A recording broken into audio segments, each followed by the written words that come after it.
नमस्कार, मेरा नाम डॉक्टर तरुणेश शर्मा है। मैं एक न्यूरोसर्जन हूँ और मैं आगरा में प्रैक्टिस करता हूँ। साथ ही में मैं एक स्ट्रोक न्यूरो इंटरवेंशनिस्ट भी हूँ, यानी कि मैं एंडोवेस्कुलर इंटरवेंशंस करता हूँ स्ट्रोक के पेशेंट्स में। Actually identifying acute stroke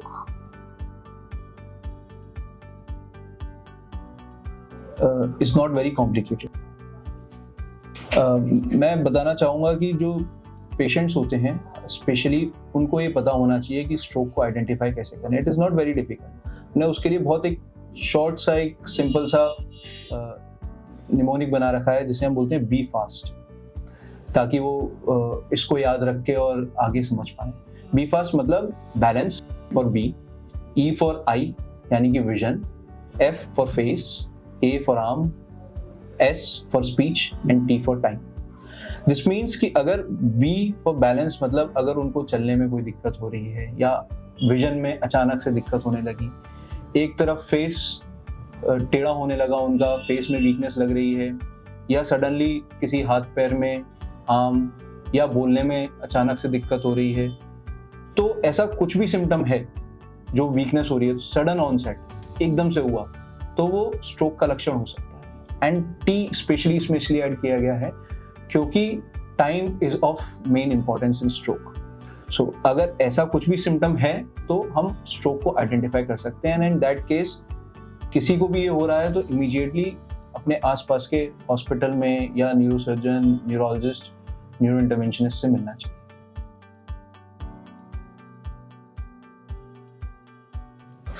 so actually stroke वैसे तो दो टाइप से होते हैं, आइदर इट्स हेमोरेजिक और ischaemic. So right now you have asked about ischaemic stroke. Ischaemic stroke होता है जिसमें कि हमारी ब्लड वेसल क्लॉट हो, ब्लड वेसल में क्लॉट हो गया और ब्लड वेसल ब्लॉक हो गई है। तो ब्रेन में जाने वाली दिल से निकलकर कोई भी वेसल अगर लार्ज वेसल ब्लॉक हुई है तो that can cause decrease blood supply in the brain, और जिसकी वजह से ब्रेन के कुछ फंक्शंस काम करना बंद कर देते हैं, कुछ इससे खराब हो जाते हैं इन सिंपल लैंग्वेज। तो thrombolysis and thrombectomy are the procedures to make that vessels open. Thrombolysis basically है कि एक तरह का हम दवाई देते हैं जिससे वो नस का जो ब्लॉकेज है वो ओपन हो जाए, जैसे कि हम स्ट्रोक में एमआई में देते हैं। उसी तरह से हम ब्रेन की वेसल्स को खोलने के लिए एक इंजेक्शन लगाते हैं दवाई का, जिससे वो नसें खुल जाती हैं। तो अगर थ्रोम्बोलिसिस करना है तो the best time is to do it within 4.5 hours from the time of onset. उसके लिए ये बहुत जरूरी है कि मरीज एकदम टाइम पर आए और हॉस्पिटल में विद इन 4 आवर्स हमें रिपोर्ट करें। And thrombectomy is just an extension of that, जो कि आजकल गोल्ड स्टैंडर्ड है, जो कि एंडोवेस्कुलर या न्यूरो इंटरवेंशनिस्ट करते हैं, जिसमें कि हम तारों के जरिए जाकर नस को तारों के जरिए खोलते हैं। जैसे कि हम एक स्ट्रोक, जैसे कि एक एमआई के पेशेंट में कार्डियक इंटरवेंशन से जिनको दिल का दौरा आया होता है और जैसे वहाँ की नसें हम खोलते हैं, उसी तरह से ब्रेन की नसें भी हम आज की डेट में खोल सकते हैं, और वही गोल्ड स्टैंडर्ड जिसको हम थ्रोम्बेक्टमी बोलते हैं। थ्रोम्बेक्टमी हम बेसिकली हमें देखना होता है थ्रू एमआरआई कि कोई साल्वेजेबल एरिया अभी है या नहीं, क्योंकि हमें एमआरआई में एक आइडिया मिल जाता है। साल्वेजेबल एरिया मतलब जो हिस्सा हम बचा सकते हो। अगर ऐसा कुछ हिस्सा बचा हुआ है तो हम उसे कर सकते हैं। We can do it up to 24 hours, और thrombectomy can be done even after thrombolysis. So हम पेशेंट टू पेशेंट डिसाइड करते हैं कि किसमें हमें थ्रोम्बोलिसिस करनी चाहिए। थ्रोम्बोलिसिस तो हमारे स्ट्रोक पेशेंट में करते ही हैं। Thrombectomy will depend on the MR. So actually मैं ब्रॉडर एस्पेक्ट में बताना चाहूँगा, जो हमारे कोई भी पेशेंट्स होते हैं या जनरल पब्लिक है, उसको स्ट्रोक प्रिवेंशन करने के लिए कुछ चीज़ें बहुत स्पेशली ध्यान रखनी चाहिए, जो कि हम रिकरेंस के लिए भी हम अवॉइड करना चाहेंगे। जैसे कि किसी को ब्लड प्रेशर है, शुगर है, ओबेसिटी है, तो उन सबको, या कोई और बीमारी है लॉन्ग टर्म क्रोनिक जो चल रही है, तो उसकी वो मेडिकेशंस टाइम पर लें, अपना बीपी कंट्रोल में रखें, शुगर कंट्रोल में रखें, अपनी डाइट अच्छी रखें, रेगुलर एक्सरसाइज करें, और स्ट्रेस से दूर रहें। स्ट्रेस दूर करने के लिए आप योगा कर सकते हैं, सुबह वॉकिंग कर सकते हैं। जैसे WHO ये भी कहता है कि 20 मिनट्स ऑफ वॉकिंग करनी चाहिए। This will not only prevent stroke but also chances of MI. तो हमें ये सारी चीज़ें अवॉइड करनी चाहिए। इन पेशेंट्स जिनमें स्ट्रोक आ गया, उनमें हम कुछ प्रोटोकॉल्स फॉलो करते हैं, देखते हैं कि दिल से लेकर दिमाग तक कोई भी नस ब्लॉक है या नहीं। अगर कोई नस ब्लॉक है तो उसको खोल के रखने के लिए हम दवाइयाँ चलाते हैं, उनका कोलेस्ट्रॉल लेवल चेक करते हैं, उनकी डायबिटीज़ हाइपरटेंशन कंट्रोल में रखते हैं, और अगर कोई मेजर वेसल ब्लॉक है तो उसके लिए जो भी करना होता है विथ वेरियस इन्वेस्टिगेशंस वो हम करते हैं। सो बेसिकली अब जैसे मैंने बताया कि हमने अभी तक इस्चेमिक स्ट्रोक के बारे में बात की, haemorrhagic stroke is the second type of stroke जिसमें कि मेजर वेसल कोई ब्रेन की बर्स्ट हो गई, इस्चेमिक में ब्लॉक हुई थी, इसमें बर्स्ट हो गई, बर्स्ट होने से ब्लीडिंग हो गई ब्रेन के अंदर। तो if there is an intraparenchymal haemorrhage तो that will cause injury to the brain tissue. Normally we manage the patient conservatively by giving antihypertensives. उनका बीपी कंट्रोल में रखना है, जनरल मैनेजमेंट करना है, उनका कॉन्शियसनेस लेवल लो है तो हम उस हिसाब से आईसीयू में मैनेजमेंट भी कर सकते हैं, वेंटिलेशन वगैरह की जरूरत पड़ सकती है। बेसिकली हमें बीपी जिनका ज़्यादा होता है जिन पेशेंट्स का, उनमें ये जाने होने के चांसेस ज़्यादा होते हैं, तो हम सबसे पहले बीपी कंट्रोल करते हैं। And if required in some cases we need to do decompression. अगर ज़्यादा ब्लीडिंग हो गई तो हमें कई बार सर्जरी करके उस ब्लड को निकालना पड़ता है, या हमें उसको डीकम्प्रेसिव क्रेनिएक्टमी करनी पड़ती है ताकि ब्लीडिंग का जो प्रेशर जो दिमाग के अंदर बढ़ा हुआ है उसको हम कम कर सकें। और बाकी जो कंजर्वेटिव मैनेजमेंट जैसे चलता है पेशेंट्स में वैसे ही सिमिलरली भी follow. On presentation it is said that CT is the fastest thing that we can do. CT में हमें ये पता चल जाता है whether there is any haemorrhage और not.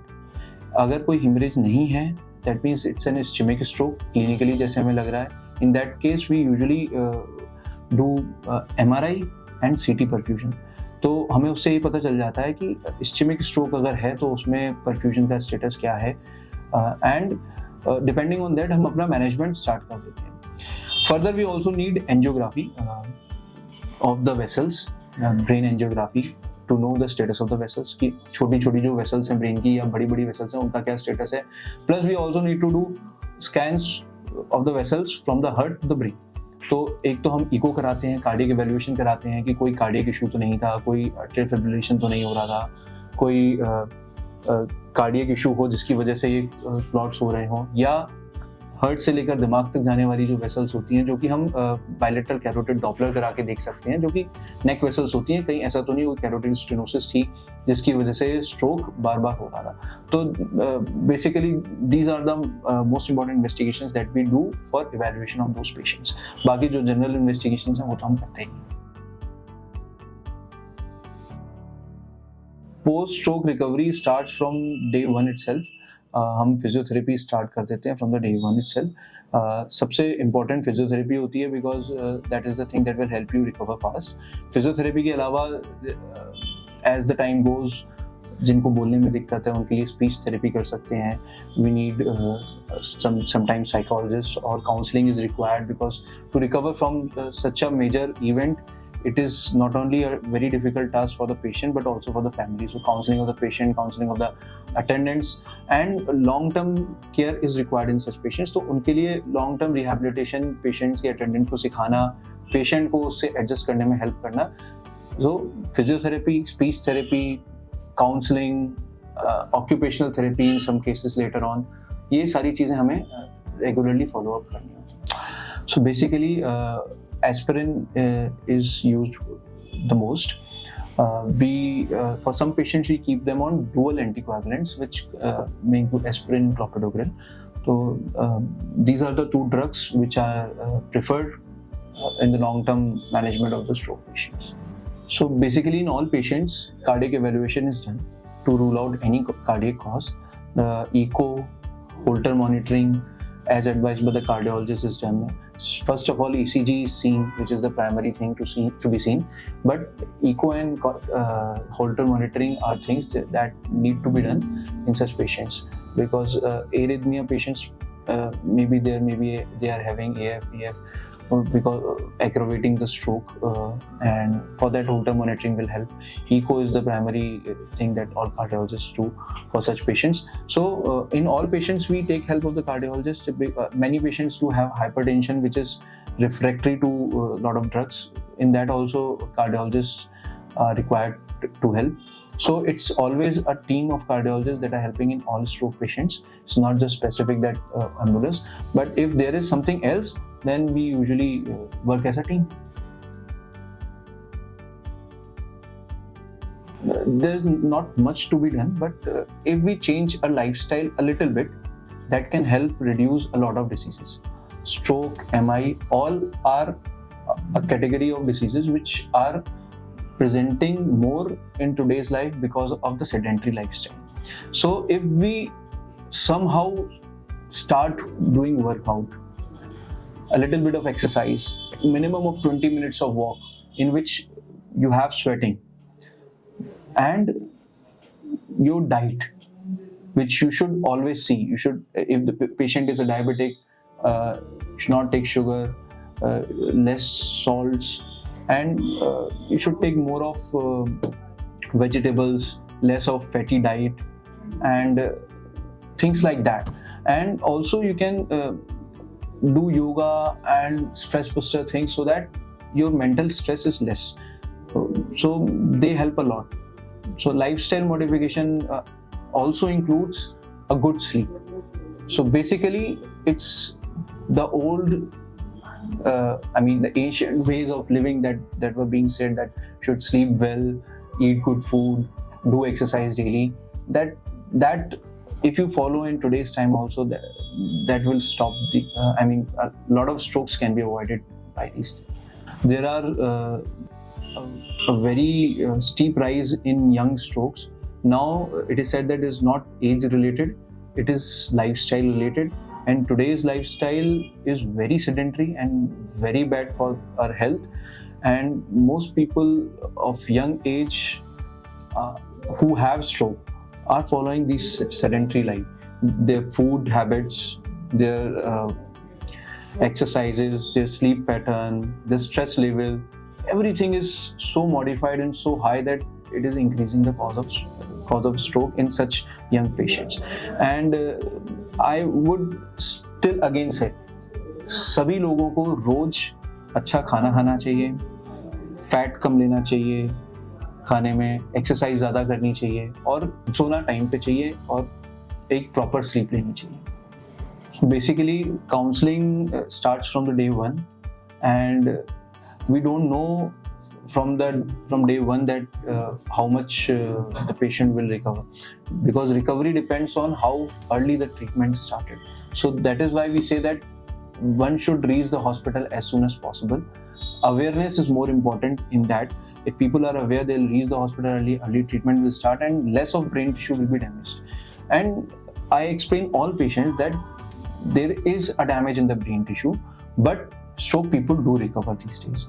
You just need to do a good rehabilitation, good physiotherapy, and the patient should not be left alone. The whole family should work with him, and over time it recovers. So counseling starts from day one, and we keep on doing it till the last follow-up.